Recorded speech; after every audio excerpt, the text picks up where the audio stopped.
Good morning, everybody. Buenos dias. Welcome to day 205 of the year. According to 365 Tao by Deng Ming Tao, on day 205, our word for today is clarity. Isn't that something that we all like to have?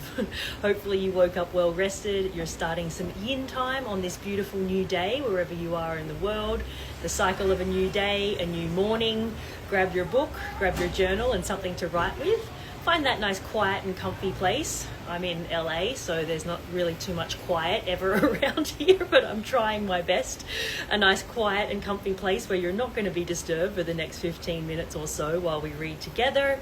Take a couple of nice deep breaths in with long exhales out to be here and now, and grounded and present. And let's start reading together on day 205 on the subject of clarity. Can you see sound?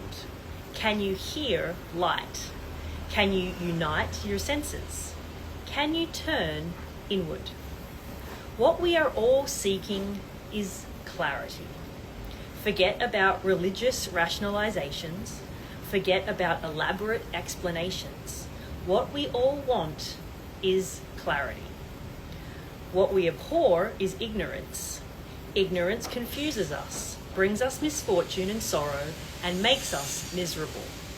If we have clarity, then we can live with equanimity. It is a misconception that spirituality brings everlasting happiness. There is no such thing. Sadness still comes to the wise, but unlike most people, their clarity of mind allows them to see beyond the temporal emotionalism of the moment. Wow, that's a really interesting way to think about sadness, right? Like nothing's always going to be sunshine and rainbows, as we've often said. Like permanent happiness isn't something that we can achieve, but it's interesting to think that when you have clarity of mind, you can see sadness as temporal emotionalism. Temporal, right? It's not permanent. It's just something that's happening in that moment, and like everything, it will pass. Love that way of thinking. They are far-seeing, and so happiness and sorrow become the same to them, right? The yin and the yang, the balance. Happiness, sorrow. True clarity is more than just being smart, more than just being wise. Clarity manifests from meditation. It comes when you can unite all the faculties of the mind and unify them into a magnificent light of perception. It is hard to talk of this in anything but mystical terms. Our language is unfamiliar with the frontiers of the spirit because few have ever seen those limits, let alone described them. But let's try. If you unite sound with vision, then you will create light. That light is concentrated force of the mind. It is by the brightness that the truth is revealed. Wow. So that's a beautiful way to think about the concept of clarity, right? We want clarity in all of the things that we do. If we don't have clarity, what do we have? We have confusion. But think of water. When water is clear, when there's clarity in the water, you can see everything. So it makes things much easier to swim through because you can see.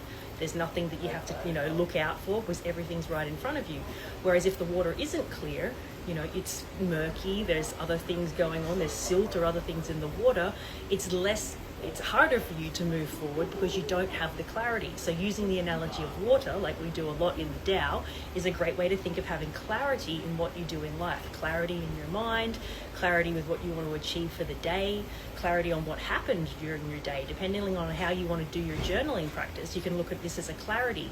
You can write in the morning, hey, this is how I'm feeling, this is what I would like to achieve today. That's a morning journaling practice that will give you clarity. Or you can do it in the evening. You can reflect back on your day and be like, hey, this is what happened and this is how I was feeling, and that can give you clarity on what's already passed. Clarity is a really, really beautiful thing to focus on, especially in your spiritual practice of what we're doing here. So I invite you to reread this passage in your own time.